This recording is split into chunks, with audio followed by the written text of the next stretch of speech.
क्या आपने कभी सोचा है, एकादशी के दिन चावल क्यों नहीं खाया जाता?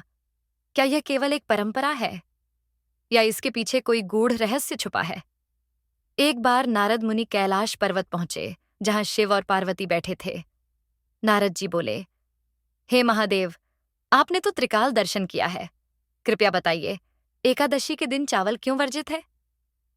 शिव मुस्कुराए और बोले, नारद, यह प्रश्न तुम्हारे जैसे ज्ञानी के लिए भी हैरान करने वाला है। चलो, आज तुम्हें एक कथा सुनाता हूं, जो स्वयं भगवान विष्णु से जुड़ी है। बहुत समय पहले पाप नामक एक असुर जन्मा। वह इतना शक्तिशाली था कि जहां भी जाता, धर्म और भक्ति नष्ट हो जाते। देवता घबरा गए। वे पहुंचे भगवान विष्णु के पास। विष्णु भगवान बोले, मैं स्वयं उसका अंत करूंगा, पर समय आने दो। कुछ समय बाद भगवान विष्णु योग निद्रा में चले गए। उसी समय एक दिव्य शक्ति उत्पन्न हुई, एकादशी देवी। उन्होंने पाप असुर का वध कर दिया। जब भगवान विष्णु जागे, उन्होंने देखा संसार में पुनः धर्म का प्रकाश फैल रहा है। उन्होंने कहा, एकादशी देवी, आपने मेरी अनुपस्थिति में संसार की रक्षा की। आज से हर एकादशी को तुम्हारी पूजा होगी। पर नारद मुनि बोले, प्रभु, इसमें चावल का क्या दोष?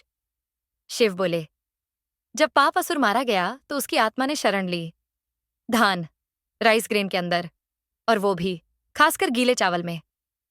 भगवान विष्णु ने स्वयं कहा, जो भी मेरी एकादशी व्रत करेगा वह चावल का त्याग करेगा, क्योंकि उस दिन चावल खाने का अर्थ है पुनः पाप को अपने भीतर प्रवेश देना।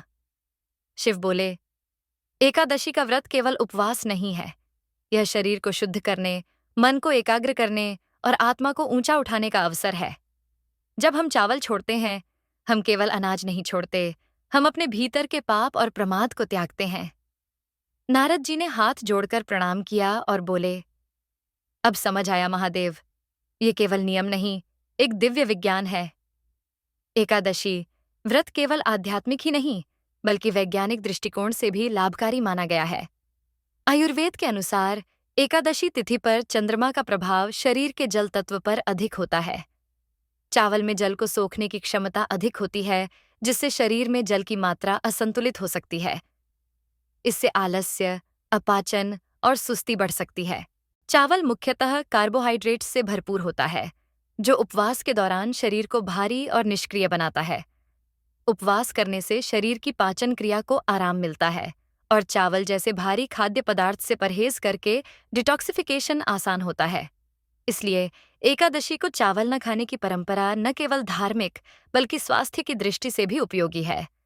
तो अगली बार जब कोई पूछे कि एकादशी को चावल क्यों नहीं खाते, तो ये कहानी जरूर बताइए, क्योंकि परंपराओं के पीछे ज्ञान की गहराई छुपी होती है।